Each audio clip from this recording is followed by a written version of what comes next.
자, 이제 여러분이 잘 이해하지 못할 수도 있는데 성경은 복음서가 다 두 파트로 되어 있어요. 하나는 갈릴리 사역, 하나는 예루살렘 사역. 페이지로 보면 비중이 똑같이 되어 있지만은 사실은 마지막 사역이 중요하기 때문에 이 예루살렘 사역을 날짜는 사실은 뭐 얼마 안 되는데 굉장히 많은 것을 화려해서 복음서 기자들이 기록한 것을 볼 수가 있습니다. 자, 우리는 성경을 다 봤기 때문에 우리는 예수님께서 십자가에 달려 돌아가시고 부활하게 될 것을 이미 다 알고 있습니다. 그러나 제자들은 이것을 모르잖아요. 십자가 앞에서 수많은 갈등들을 하게 될 것입니다. 과연 예수님이 부활하실 것인가? 무엇이 잘못됐는가? 가버나움에서 시작된 메시아에 대한 소망이 왜 이렇게 망가졌을까? 허탈한 것을 넘어가지고 분노하기도 하고 좌절하기도 하고 고심하면서 엄청난 갈등들이 예수님 부활하시기 전까지 제자들에게 있었을 거예요. 십자가가 무엇인가? 근데 주님께서는 반대로 십자가가 당신이 행하신 모든 사역 중에서 가장 성공적인 사역으로 예수님은 생각하실 것입니다. 그거는 우리가 어제 전번 시간에 살펴본 것처럼 십자가는 처음부터 시족일간에 계획된 일이었고 주장된 것이었습니다. 자, 그런 주님께서 우리들에게 이런 얘기를 하십니다. 마태복음 10장 34절에 내가 세상에 화평을 주러 온 줄 생각하지 말라. 화평이 아니요 검을 주러 왔노라. 이렇게 말씀하십니다. 자, 많은 사람들은 평화 얘기하는데 평화가요, 여러분, 진리 위에서 평화지 거짓 위에서 평화는 존재하지 않습니다. 자, 여기서 주님께서 말씀하시는 검은 무엇일까요? 모든 분쟁에서 가장 날카로운 도구는 뭘까요? 바로 진리입니다. 이 진리를 말씀하시는 거예요. 이 검이라고 하는 것은 진리를 말씀하시는 거예요. 사람 죽이는 칼이 아니라 진리를 말씀하시는 거예요. 그러니까 내가 세상에 화평을 주러 온 줄 생각하지 말라. 화평이 아니라 검을 주는데 이 진리가 검 같은 역할을 하게 될 것입니다. 이 진리를 가진 사람들은요, 사람들이 박수 쳐주고 인정해 주는 일이 있을 수가 없습니다. 왜 그래요? 세상에는 죄악된 세상이고 죄인들이 살기 때문에 그들 자신들이 진리의 말씀을 갖고 사람들이 살다 보면요, 자신들이 악에 포위됐다고 하는 현실을 자각하기 시작할 겁니다. 그들 자신들이 진리의 말씀을 갖고 살다 보면은 엄청난 현실을 바라보게 될 거예요. 바로 그 진리가 드러나는 순간순간마다 대적자들에게 쫓기는 것을 발견하게 되게 될 것입니다. 주변에서 당당하게 인정받을 거라고 생각하고 순진하게 매 순간순간 진리를 가졌으니까 승리한다고 생각하는 것은 인생을 몰라도 너무나 모르는 거예요. 성경을 몰라도 너무나 모르는 겁니다. 오히려 핍박당하고 고통당하고 오해당하는 것이 현실이 될 거예요. 그런 일이 없다면 아마 누구도 이 진리를 그런 일이 없어요라고 얘기하는 사람은 아마 누구도 아직도 그 사람은 진리를 품지 못했을 것입니다. 진리를 품은 적이 없었을 거예요.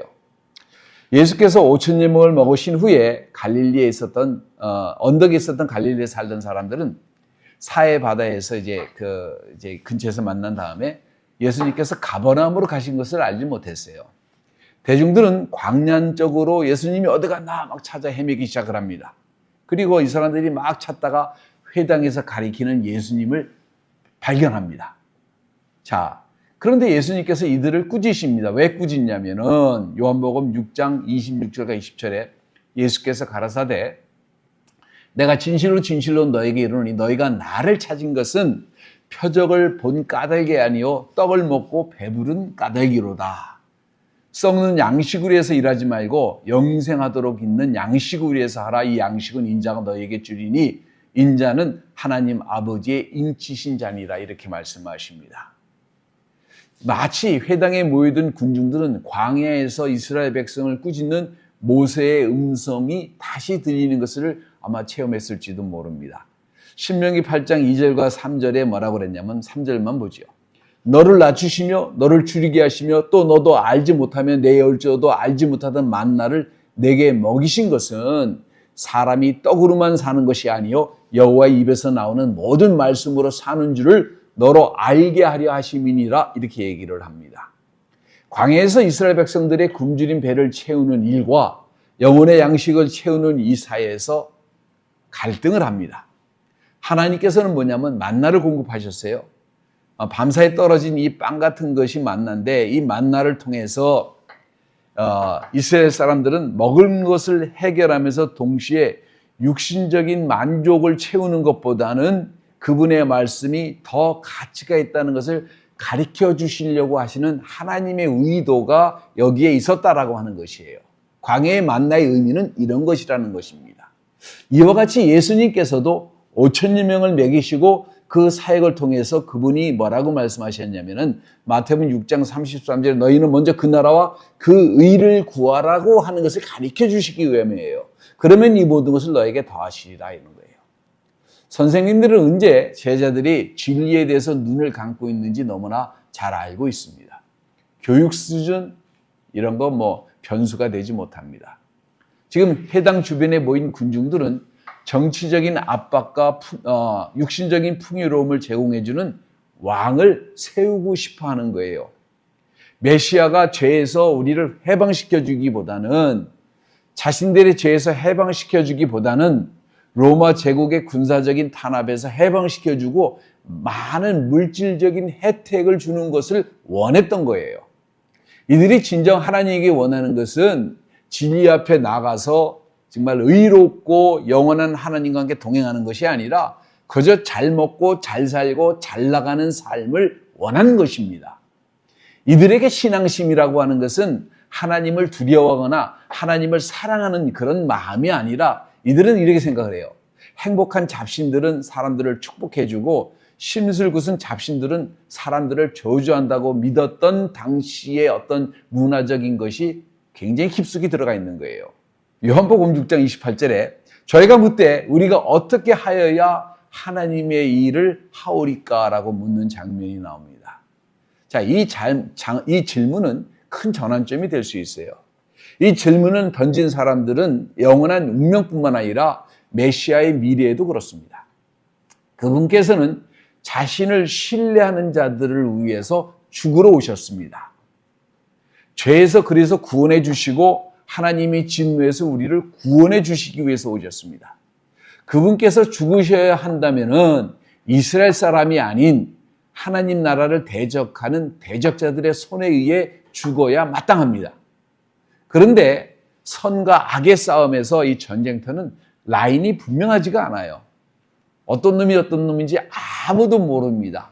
우리 편에 있는 것 같은데 갑자기 물질적이나 어떤 피해가 갈 것 같으면 사람들의 태도가 돌변해요.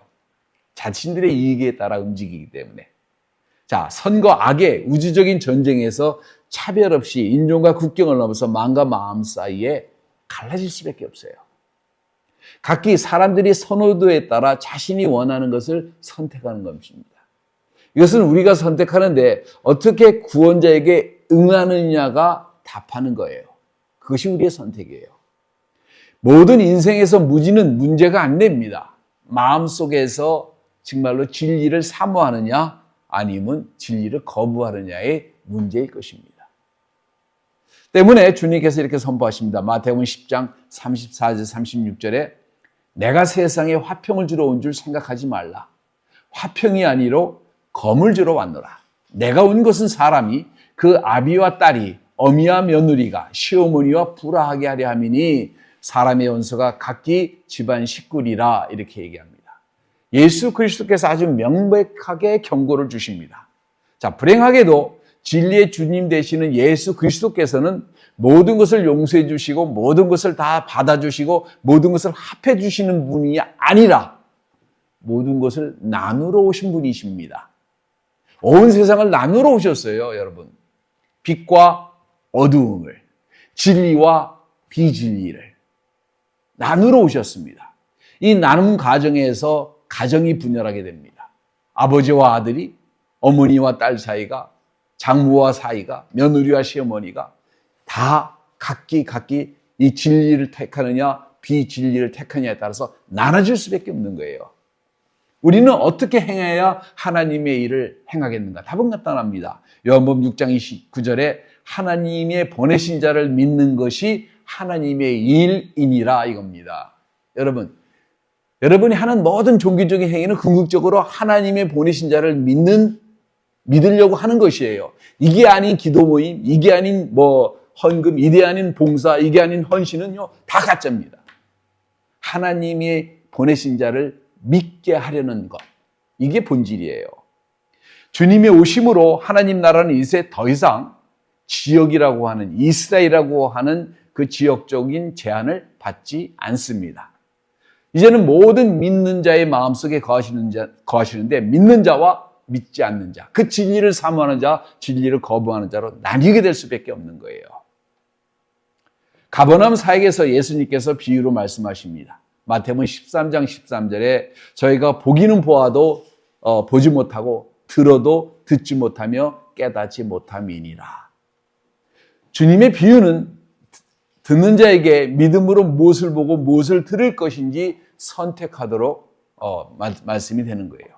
요한복음 6장 32절과 33절에 예수께서 이르시되 내가 진실로 진실로 너에게 이르노니 하늘에서 내린 떡은 모세가 준 것이 아니라 오직 내 아버지가 하늘에서 내린 참떡을 너에게 주나니 하나님의 떡은 하늘에서 내려 세상에게 생명을 주는 것이라. 가라사대 내가 곧 생명의 떡이니 내게 오는 자는 결코 줄이지 아니할 것이요 나를 믿는 자는 영원히 목마르지 아니하니라. 놀라운 말씀입니다. 이게 나중에 예수님 크리스천들을 핍박할 때 이것들은 식인종이다라고 얘기를 하고 누명을 썼는데, 이 말은 뭐냐면 예수께서 십자가에서 자기의 육체를 우리를 위해서 희생하시겠다고 하는 얘기죠. 자, 많은 사람들이 이해 못하니까 불평을 합니다. 예수께서 계속 얘기를 하세요. 요한복음 6장 49절과 51절에 너희 조상들은 광야에서 만나를 먹어도 죽었지만 이는 하늘로 내려오는 떡이니 사람으로 하여금 먹고 죽지 않게 하려 하는 것이라. 나는 하늘에서 내려온 산떡이니 사람이 이 떡을 먹으면 영생하리라. 나의 줄 떡은 그 세상의 생명을 위한 내 살이로다 하시니라. 자, 이것은 주님께서 십자가에서 우리를 위해 죽으실 것을 다시 한번 강조하신 거예요. 그런데 이 말씀으로 믿는 자와 불신자 사이에 간격이 더 깊어져요. 요한복음 6장 52절과 58절에 그러므로 유대인들이 서로 다투어 가로되 이 사람이 어찌 능히 제 살을 우리에게 주어 먹게 하겠느냐. 예수께서 이르시되 내가 진실로 진실로 너에게 이르노니 인자의 살을 먹지 아니하고 인자의 피를 마시지 아니하면 너희 속에 생명이 없느니라. 내 살을 먹고 내 피를 마시는 자는 영생을 가졌고 마지막 날에 내가 그를 다시 살리리니 내 살은 참된 양식이요 내 피는 참된 음료로다. 내 살을 먹고 내 피를 마시는 자는 내 안에 거하고 나도 그 안에 거하나니 살아계신 아버지께서 나를 보내심에 내가 아버지로 인하여 사는 것 같이 나를 먹는 그 사람도 나를 인하여 살리라. 이것은 하늘로서 내려온 떡이니 조상들이 먹고도 죽은 그것과 같지 아니하 이 떡을 먹는 자는 영원히 살리라. 모세 때에 받았던 그 떡보다 예수께서 예수를 통해서 주시는 그 떡이 더 엄청나게 큰 것임을 지금 예수님께서 증거하시는 거잖아요. 구약에 있었던 것은 그림자지만 신약에 나타낸 실제는 훨씬 크고 엄청나게 위대하고 엄청나게 아름답고 영원한 것이라고 지금 얘기하고 있습니다. 자, 이것 다음으로 어떤 것과 같지 않게 되었습니다. 만약에 예수님께서 공직으로 출마를 하셨다고 하면은 아마 선거 책임자가 이 말을 들으면 당장 사임했을 거예요. 가버나움에서 이날 이후로 그분은 당신의 선거구를 둘로 나누시고 다시를 분리시켜 버립니다. 12명의 정치적 전문가들이요, 제자들이 머리를 아무리 맞대도 해결책이 없어요. 그리고 주님은 여러분이 아셔야 될 것은 인정을 받기 위해서 이 땅에 오시지 않았습니다. 사람들이 당신은 메시아가 아니야 그래도 그분은 메시아입니다. 당신은 하나님이 아니야 그래도 그분은 하나님이세요. 하나님이 사람의 인정을 받아서 투표해서 하나님 되는 줄 착각하는 많은 분들이 계세요. 착각하지 마십시오. 그분은 사람들의 인정받으시기 위해 오신 것도 아니고 다른 생각을 가진 사람들을 포용하시고 정치력을 발휘하기 위해서 이 땅에 오신 것도 절대로 아닙니다.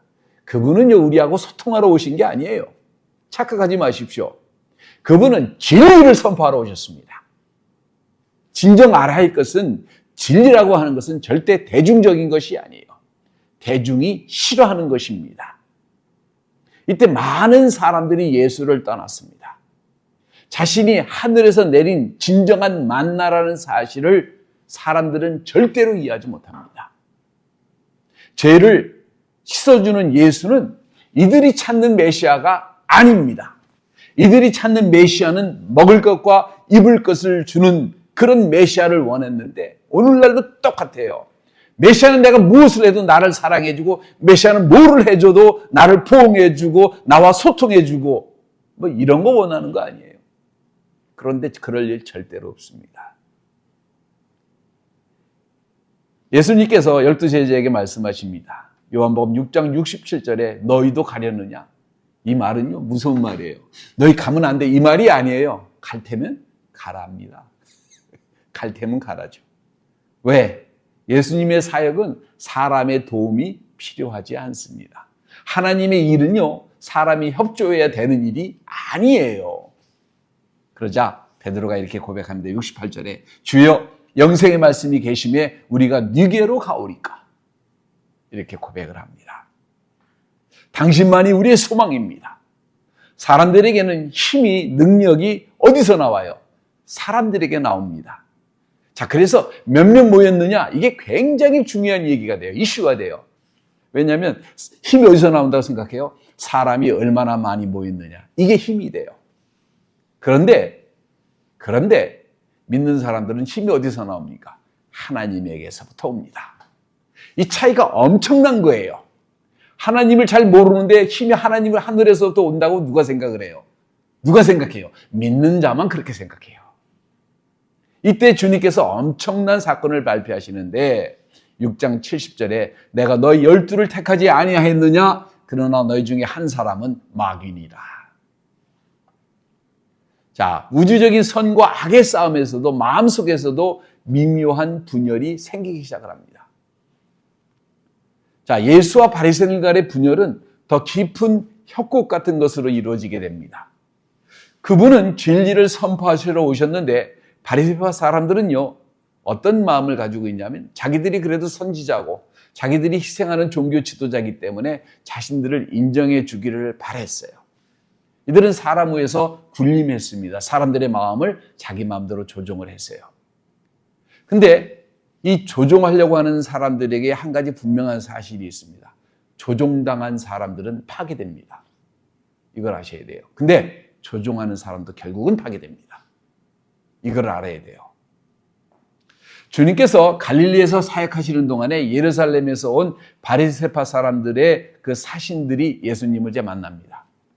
아주 다루기 힘든 완고한 옛날에 그 유학자 같은 그 선비 같은 사람들의 서기관들의 비위를 맞추기 위한 시도인지 모르지만 자신들이 내적으로 동의하는 문제를 가지고 따집니다. 마태복음 15장 2절에 당신의 제자들이 어찌하여 장로들의 유전을 범하나이까? 떡 먹을 때에 손을 씻지 아니하나이까? 진리와 비진리의 문제가 아니에요. 이 장로의 유전의 문제입니다. 자, 이들의 질문에서 무엇인가 대단히 잘못된 것은 예수님의 추종 그룹에 있다는 것을 부각시키려고 지금 그러는 거예요. 유대 종교를 대표하는 교단이 보낸 사절단이 사일을 여행을 와서 말하기를 왜 식사 전에 손을 씻지 않습니까? 라고 하는 문제를 제기합니다. 자, 바리새파 사람들에게는 의식적으로 손을 씻는 것이 굉장히 중요한 일이에요. 왜? 바로 장로들의 유전이기 때문에 그렇습니다. 유대인들은 바벨론 유수할 때에 그들의 성전이 다 파괴됐잖아요. 그들의 고향은 이방인들의 식민지가 되어서 다 고통을 당했잖아요. 유대인들은 하나님의 법을 그들의 민족적인 전책성을 보존해주는 한 방편으로 생각을 해왔습니다. 그래서 선택적 민족으로 타 민족과 구별하는 방법으로 이런 것 저런 것을 주장하기 시작을 해요. 이들의 일상생활에서 법을 적용하는 것은 고향에서 굉장히 이 타향에서는 어려운 일이었지만은 성경 교사들은 사람들이 따라야 되는 어떠한 일들을 이제 기록하기 시작을 합니다. 양심적인 유대인들을 실질적으로 돕기 위해서 어떤 거룩한 의식을 만들어서 행해야 된다고 믿기 시작을 한 거예요. 엄격한 의식법은 법의 정신을 고양시키기 위해서 사실은 고양된 것입니다. 디자인된 거예요. 예수님 시대에는 이제 이 전통을 외면하는 것은 하나님의 법을 외면하는 것으로 간주됐어요. 그래서 그 당시에 조금씩 애드돼서 만들어 왔던 이런 생각들이 이제 하나님 말씀보다 더 커진 겁니다. 이런 인간이 만든 종교는 도덕적 위를 점령하는 수단으로 발전하게 됩니다. 그래서 종교적인 열망은 하나님과의 간격을 가져오게 되고, 그죠? 종교가 된 거예요. 신학이 된 게 아니라. 이것을 했냐, 이것을 하지 않느냐에 따라서 믿음이 있느냐, 없느냐로 간주하게 되고, 하나님을 사랑하느냐, 하나님을 사랑하지 않느냐로 간주하게 됩니다. 자, 이들에 대한 권력에 대한 동경은 이들이 소중하게 생각했던 하나님의 법과는 완전히 다른 선택을 하는 경우가 굉장히 많았던 거예요. 마태복음 15장 3절에서 9절에 대답하여 가라사대 너희는 어찌하여 너희 유전으로 하나님의 계명을 범하느냐. 하나님이 이르시되 내 부모를 공경하라 하시고 내 아비나 어미를 회방하는 자는 반드시 죽으리라 하셨거늘 너희는 가로되 누구든지 아비나 어미에게 말하기를 내가 드려 유익하게 할 것이 하나님께 드림이 되었다 하기만 하면 그 부모를 공경할 것이 없다 하여 너희 유전으로 하나님의 말씀을 폐하는도다. 외식하는 자야 이사야가 너에게 대하여 잘 애안하였도다. 이 백성이 입술로는 나를 존경하되 마음으로는 내게 멀도다. 사람의 계명으로 교훈을 삼아 가르치니 나를 헛되이 경배하는도다 하였느니라. 이렇게 말씀하십니다. 진리의 검은요, 한 가지 목표가 있습니다. 바로 어둠을 드러내는 것이고 우리 양심을 겨냥합니다. 진리를 추구하는 양심은 이 진리를 받게 되면 즐거워하고 이런 거구나 깨닫게 되지만 위선적인 양심의 소유자는 어떻게 돼요? 찔리게 됩니다. 아파요. 고통스럽습니다. 그 결과로 어떻게 돼요? 자신의 그 죄를 덮기 위해서 반드시 분노하게 됩니다. 궁극적으로는 증오심이 쌓이게 돼요. 예수님께서 그들을 질책하십니다. 마태복음 15장 10절과 15절에 입으로 들어가는 것이 사람을 더럽게 하는 것이 아니라 입으로 나오는 그것이 사람을 더럽게 하는 것이니라. 이에 제자들이 가로되 바리새인들이 이 말씀을 듣고 걸림이 된 줄 아시나이까? 답답해요. 제자들은 왜 그렇게 예수님이 비를 맞춰도 지금 시원찮은 판인데 포옹을 해줘야 되는데 종교 지도자들을 왜 그렇게 사사건건 그렇게 해서 걸림이 된 줄 아시나이까? 주님 눈치 없으세요? 이 말이죠. 예수께서 대답해 가르치되 심은 것보다 내 천부께서 심지 않은 것은 뽑힐 것이니 그냥 두어라. 저희는 소경이 되어 소경을 인도하는 자로다. 만일 소경이 소경을 인도하면 둘이 다 구덩이에 빠지니라. 바리새파 사람들과의 갈등이 이 파문을 일으키는 것을 제자들은 심히 염려합니다. 제자 중에 한 사람이 이렇게 묻잖아요. 왜 바리새파 사람들을 이렇게 공격하십니까? 그 결과를 생각해 보셨어요? 이 말이죠. 제자들은 이 갈등으로 인해서 정치적으로 몰락할까 봐 두려워합니다. 바리새파 사람들은요, 성공적으로 자신을 보호할 수 있는 철옹성을 구축한 사람들이에요. 바리새파 사람들을 공격한다는 것은 400여 년 넘게 성장한 단단한 그룹을 공격하는 엄청난 사건인 거예요. BC 167년에 세루시드의 안티오커스 에파판이라는 왕이 이스라엘을 침공합니다. 그리고 유대인들에게 이방인의 신을 섬길 것을 강요를 해요. 성전에다가 돼지 피를 먹고 돼지 모양을 갖다 놓고 돼지를 잡아서 갖다 놓고 모딘이라는 도시에서 이때 의로운 제사장이 이것을 반기를 들면서 독립전쟁을 시작합니다. 이것이 바로 메카비의 반란 사건이에요. 자, 이것을 기념하는 하누카라고 하는 것이 빛의 축제인데 빛의 절기라고 하는 소리예요. 오늘도 유대인들은 이것을 즐깁니다. 하누카. 들어봤을 거예요. 자, 한 사람의 성직자가 반대를 주장하면서 독립을 쟁취하는 믿음의 시발점이 된 것이에요. 자, 바로 이것이 바리새파 사람들이 주장하는 전통입니다. 이 전통을 통해서 나라를 재건하려고 했던 거예요. 제자들이 여기에 대적하면은 얼마나 위험한지 잘 알고 있어요. 이 주춧들을 무시하면은 모든 게 다 풍지박산이 나게 돼 있어요. 근데 예수님이 몰랐을까요? 히브리성에 들어가면서 거룩한 성에 관계를 설정하십니다. 이제 이 성에 오신 이유는 예배자로 오신 게 아니에요. 그분은 왕으로 입성을 하십니다. 경배자들은 호산나 호산나를 외쳤어요. 그 말뜻은 뭐예요? 지금 구원해 주옵소서라고 말해요. 사람들이 흥분할 때 예수님은 우십니다. 누가복음 19장 41절과 44절에 가라사대 42절 너희 오늘날 평화에 관한 일을 알았다라면 좋았을 거니와 지금 내 눈에 숨겼도다. 날이 이를지라 내 원수들이 토성을 쌓고 너를 사면으로 가두고 또 너와 네 가운데 있는 자식들을 땅에 맺히며 돌 하나도 돌 위에 남기지 아니하리니 이는 공고받는 나를 내가 알지 못함이니라 하시니라. 성전에 도착하시자마자 공식적인 첫 행사에서 예루살렘 성이 그리고 성전이 무너질 것을 얘기합니다. 사실 이 일은 AD 70년에 타이터스 장군을 통해서 그대로 이루어집니다. 그리고 주님은 성전에서 타락에 대해서 분노를 하십니다. 자, 메카비 혁명은 한 성직자로부터 시작됐다고 했는데 결국 다음 정부는 메카비의 아들이 주도를 하게 됩니다. 그리고 AD 6세기까지 대제사장의 위치는 왕권과 같은 거예요. 굉장히 엄청난 권세를 가지고 있었어요. 이때까지 이스라엘은 독립적인 권한을 로마 정부의 보호 가운데 양도를 이어받았습니다. 키르니우스라고 하는 시리아의 통치자가 안나스라고 하는 젊은 성직자를 이스라엘의 제사장직을 다스리도록 임명을 합니다. 자, 수년 동안 정치적인 변화가 있었고 새로운 통치자가 다른 사람을 선호하게 됐습니다. 그는 안나스라고 하는 대제사장을 퇴위시켰어요. 그러나 안나스는 자신의 위치를 구축을 해가지고 마피아처럼 유대인의 대부로 행동을 하고 있었습니다. 대중의 눈을 벗어나서 유대인의 모든 대제사장직을 장악을 했어요. 그리고 대제사장직이 물러났지만 오히려 5 아들과 손자들과 그를 이어서 대제사장직을 끊임없이 고수해 왔습니다. 예수님 당시에는 그 사이 가야바가 성전을 지배하고 있었습니다. 안나스 바질은 성전 활동을 통해서 모든 재물을 사유화시키면서 자신의 타락한 권력을 유지하는 데 사용합니다. 대제사장은 성전에서 어떤 돈도 받지 않습니다. 오직 뭐를 받아요? 세계를 받아요. 자, 세계를 받았는데 성전에서 돈을 바꿔주는 사람들은 구역 내에서 어떤 돈이든지 그들이 가져오면 이스라엘 돈으로 셰겔로 바꿔줘야 되는데 바꿀 때 그냥 환전해 주지 않습니다. 항상 이자를 받거나 윗돈을 얹어야지 환전을 해줍니다. 자, 그 차익은 개인 돈으로 착복을 합니다. 자, 모세법은 흠이 없는 재물을 바치도록 가리켰는데 재물을 가지고 온 사람들에게 이 제사장들이 검사를 해요. 흠이 있는지 이 재물이 없는지. 근데 항상 핑계를 잡아가지고 흠이 있다고 그래가지고 다른 재물과 바꾸게 합니다. 근데 바꾸는데 뭐예요? 벌금을 매깁니다.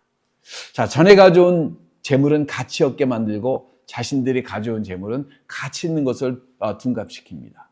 그러니까 성전에서의 이 타락은 엄청난 거예요. 그러니까 예수님이 분노하십니다. 마태복음 21장 12절과 13절에 예수께서 성전에 들어가서 성전에서 매매하는 모든 자를 내어쳐 주시고 돈을 바꾸는 자들의 상과 비둘기 파는 자들의 의자를 둘러 엎으시고 저희들에게 이르시되 기록된 바 내 집은 기도하는 집이라 일컬음을 받으리라 하였거늘 너희는 강도의 굴혈로 만들어 놓으라 이렇게 말씀하십니다. 사두개인들은 안나스의 발톱과 이빨이 되어서 경쟁적으로 이들에게 충성을 합니다. 이들은 이 사건을 계기로 바리새인과 동일하게 예수를 자신들의 적으로 간주합니다. 왜? 자신들의 사업의 지장을 초래했기 때문에 그래요. 장사를 방해했기 때문에 누구도 주님의 이런 행동에 감사하지 않았습니다. 많은 사람들이 이해를 못해요. 저분이 저렇게 왜 화를 냈지? 왜 이렇게 분노하지? 왜? 종교적 이유를 앞에서 대지만 실상 뒤에서는 뭐예요? 아니 장사를 잘하고 있는데 저게 와가지고 다 방해를 하니까 분노하는 거예요. 이들은 분노하면서 한편으로 두려워합니다. 이게 뽀록 나면 어떡하지? 뭐 안 와보지? 뭐 돌아가는 걸 안 와보지? 이런 위험한 자는 어떻게 돼요? 죽여야 되죠. 당장 처단해야 됩니다. 시간을 두면 끌면 끌수록 안 되는 거예요. 이런 결론에 도달하게 됩니다. 누가복음 19장 47과 48절에 예수께서 날마다 성전에서 가르치시니 대제사장들과 서기관들과 백성의 두목들이 그를 죽이려고 꾀하되 백성이 다 그에게 귀를 기울이매 어찌할 방침을 찾지 못하였더라. 이들은 하나님을 섬기는 자들이지만 하나님을 두려워하는 대목이 한 대목도 안 나옵니다. 이들이 두려워하는 것은 예수를 따르는 사람이에요. 성전을 정결케 한 후에 바리새인들의 위선을 증거하십니다. 마태복음 23장 2절에서 7절에 서기관들과 바리새인들이 모세의 자리에 앉았으니 그러므로 무엇이든지 저희 말하는 바는 행하고 지키되 저희 하는 행위는 본받지 말라. 저희는 말로만 하고 행치 아니하고 또 무거운 짐을 묻고 사람의 어깨에 지우되 자기는 이것을 한 손가락으로도 움직이지 않게 하려 하며 저희 모든 행위를 사람에게 보이자 하여 하나니 곧 차는 경문을 넓게 하고 윗소를 크게 하고 잔치의 상석과 회당의 상자와 시장에서 문안받는 것과 사람에게 랍비라 칭함을 받는 것을 좋아하느니라. 이스라엘 사람들이 약속의 땅에 들어가기 전에 모세는 하나님의 모든 행위가 신앙의 행위가 사람들의 동기가 되어야 된다고 가르쳤어요. 이들의 하나님의 말씀이 이들의 삶 속에 침투되어야 된다고 생각을 했습니다. 그래서 구약성서의 성구에 적은 양피지를 이마에 하나는 양팔에 잡아매면서 기도하도록 가르쳤어요. 근데 이상하게 이런 헌신을 항상 상징적으로 변화돼가지고 진짜로 이스라엘 사람들이 이러한 성구함을 모든 사람이 볼 수 있도록 더 크게 만들어서 자신들이 얼마나 하나님을 경외하는 사람인지 하나님 말씀을 따르는 사람인지 보여주기 시작을 합니다. 그들은 이스라엘 백성이 그 모습을 보면서 자신들이 엄청나게 헌신한 사람인 것을 알아주길 원했고 그로 인해 존경받기를 원했어요. 자, 그러나 하나님께서는 말씀을 이마라 혹은 양팔에 붙이도록 하기 위해서 주신 것이 아니잖아요.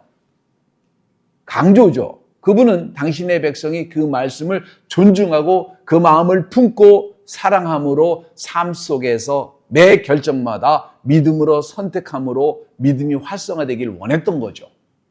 광야에서 모세에게 주신 또 다른 관습 중에 하나가 뭐냐면 민수기 15장 38절과 39절에 이스라엘 자손에게 명하여 그의 대대로 그 웃단 귀에 술을 만들고 청수의 끈을 그 귀에 술에 더하라.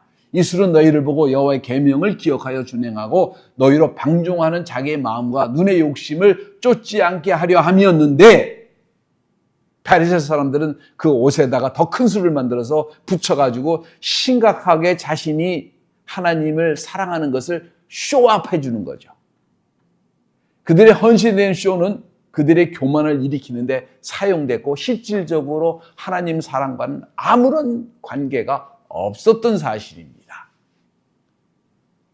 바리새파 사람들은 메시아의 도래를 기다렸어요. 이들의 전통은 무엇이냐면 성전에 갑자기 메시아가 온다고 믿었습니다. 그런데 정말로 이들의 믿은 것 같이 오셨어요. 그런데 이들이 기대했던 모습과는 너무나 다른 모습으로 오셨습니다. 이 메시아는 성경에 기록된 말씀으로 날카롭게 이들의 거짓된 행위를 비판하십니다. 8번씩이나 화가 있으리라가 얘기를 합니다. 7번씩이나 바리새인과 서기관들을 위선자라고 비판을 합니다. 5번이나 이들을 보고 소경이라고 질책하십니다. 이 날카로운 지적이 낱낱이 이들의 죄악을 나열하고 있어요. 마태복음 23장 29절과 36절에 화 있을지언정 외식하는 서기관들과 바리새인들이여 너희는 선지자의 무덤을 쌓고 의인들의 비석을 꾸미어 가로되 우리가 조성 때에 있었더라면 우리는 저희 선지자의 피를 흘리는데 참여하지 아니하였으리라 하니 그러면 너희가 선지자를 죽인 자손됨을 스스로 증거함이로다. 너희가 조상의 양을 채우라 뱀들아 독사의 새끼들아 너희가 어찌 지옥의 판결을 피하겠느냐.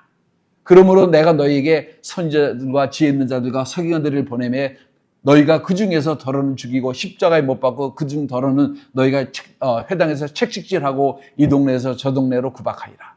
그러므로 의인 아벨의 피로부터 성전과 제단사에서 너희를 죽인 바가라의 아들 사갈의 피까지 땅 위에 흘린 의로운 피가 다 너희에게로 돌아가리라.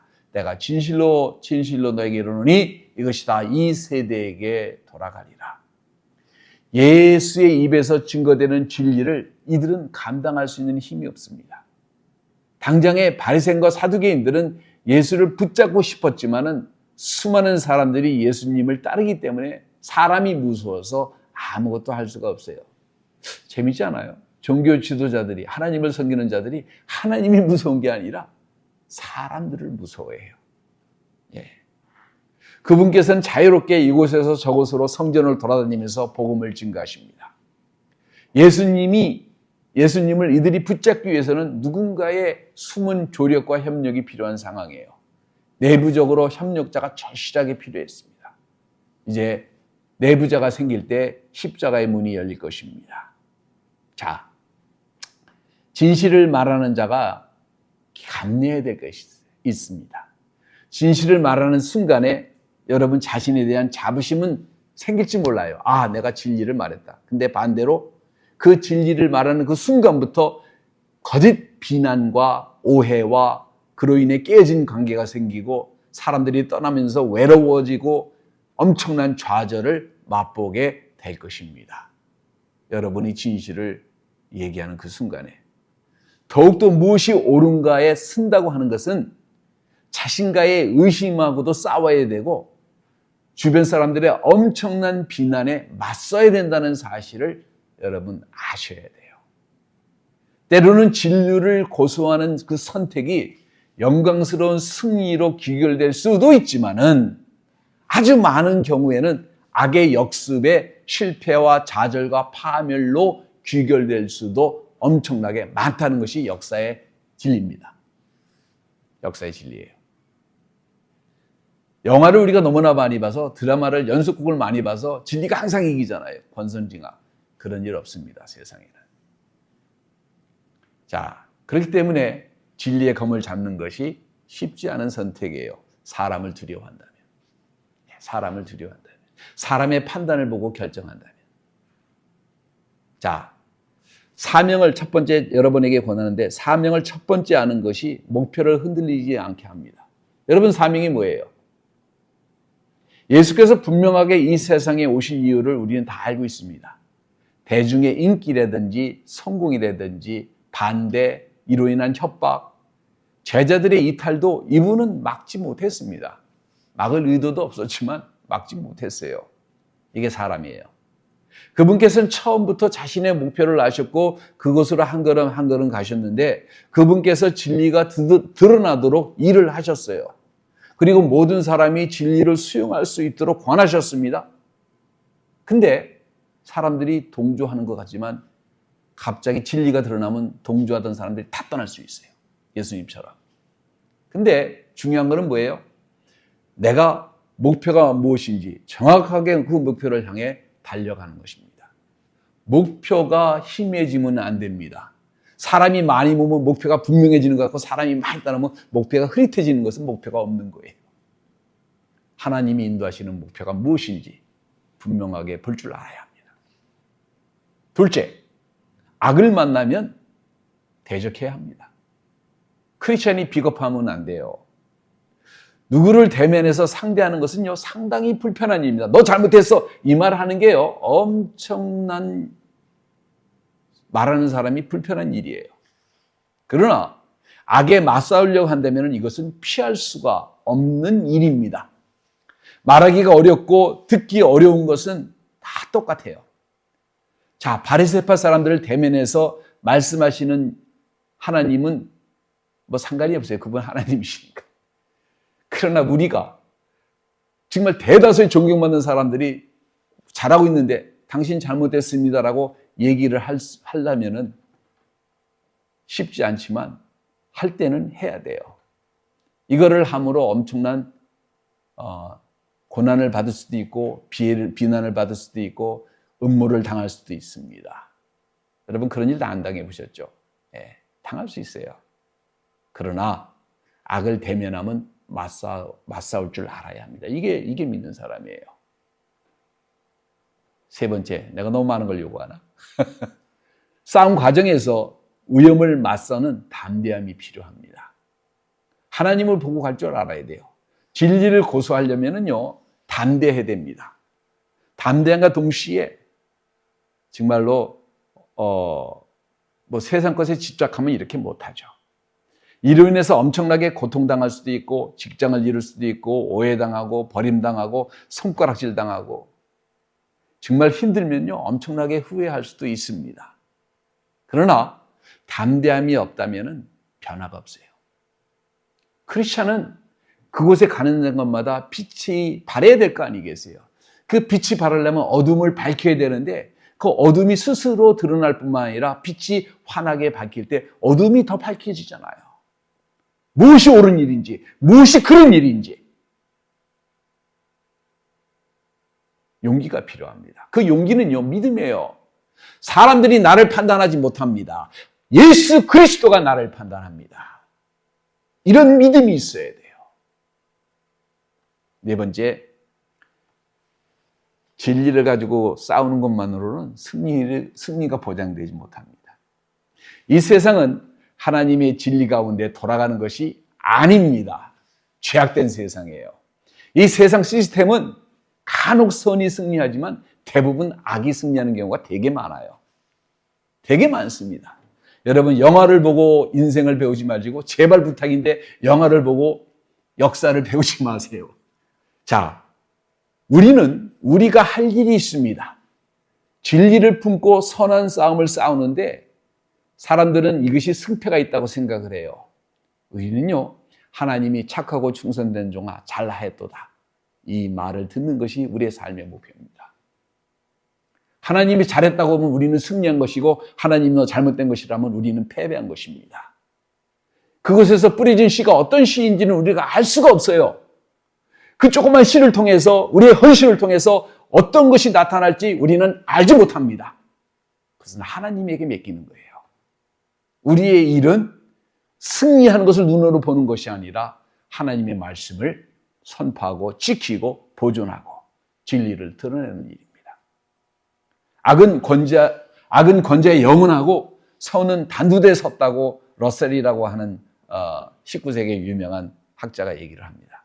불행하게도 진리를 말하는 사람들은 상상을 초월하는 분노의 화살을, 기득권의 화살을 맞게 되어 있어요.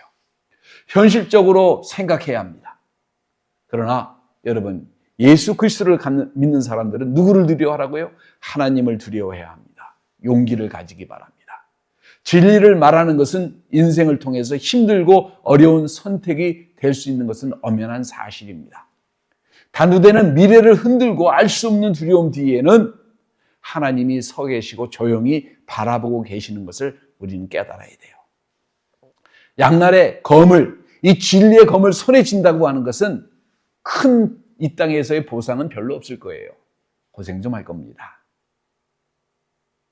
진리는 죄와 그러나 수치에서 자유함을 줄 것입니다. 진리는 우리에게 영적 만족감을 주고 하나님 앞에 담대함을 심어주고 창조성을 자극하면서 하나님과 더 가까이 갈 수 있는 힘을 주고 하나님과 교제할 수 있는 더 엄청난 힘을 우리에게 줍니다. 우리를 더 정직하게 만들고 우리를 더 용기 있게 만들고 우리가 더 자유로운 사람으로 쓸 수 있도록 만들어줍니다. 그리고 더 중요한 것은 이 문제에 대해서 하나님과 한편이 되는 것입니다. 예수 그리스도와 한편이 되는 것이고 주님이 걸으신 그 좁은 길을 우리도 함께 동참하는 것입니다. 그분이 약속해 주신 것, 진리를 수행하기 위해서 당하는 대가를 하나님이 갚아주실 것입니다. 이 땅에서 갚아주지 않을 수도 있어요. 많은 사람들이 이 땅에서 뭘 자꾸 받으려고 그래요. 우리는 이 땅에서 보상받지 않습니다. 많은 순교자들이 억울하게 죽었지만 그들이 죽을 때에 하늘의 대가를 바라본 것이지 이 땅의 대가를 바라본 것은 하나도 없었어요. 여러분, 이것을 기억하십시오. 여러분, 진리의 검을 여러분 손에 쥐고 계십니까? 기도하겠습니다. 하나님 아버지, 감사와 찬송과 영광과 존귀를 아버지 앞에 돌립니다. 주님, 진리의 검을 믿는 자의 손에 쥐어주신 주님, 우리가 어떤 길을 걸어야 할지, 어떠한 삶을 살아야 할지, 어떠한 시각을 품어야 할지, 어떠한 용기를 품어야 할지 깨우쳐 주신 주님, 주님 앞에 믿음으로 한 걸음 한 걸음 나가기 원합니다. 부족하고 비록 어리석고 미천하나. 주님, 말씀을 가슴에 품고 우리 스스로가 먼저 진리로 우리의 영혼을 밝히며 우리의 삶을 밝히며 믿음으로 전진하는 저희들 다 될 수 있도록, 그리고 심판대에 서서 주님 앞에서 착하고 충성된 종아 참으로 잘하였도다 칭찬받는 저희들로 쓸 수 있도록 아버지 인도해 주시옵소서. 저희들이 진리를 가슴에 품고 있을 때 거대한 바리새파, 사두개파, 헤롯 땅이든지 그 누구든지 우리가 앞에 설 때마다 그 진리로 담대하게 선포하고 말할 수 있는 저희들 되게 하옵시고, 오직 살아계신 하나님만을 두려워하는 저희들 되게 구별해 주옵소서. 감사와 찬송과 영광을 아버지 앞에 돌리며 예수 그리스도의 이름으로 기도합니다.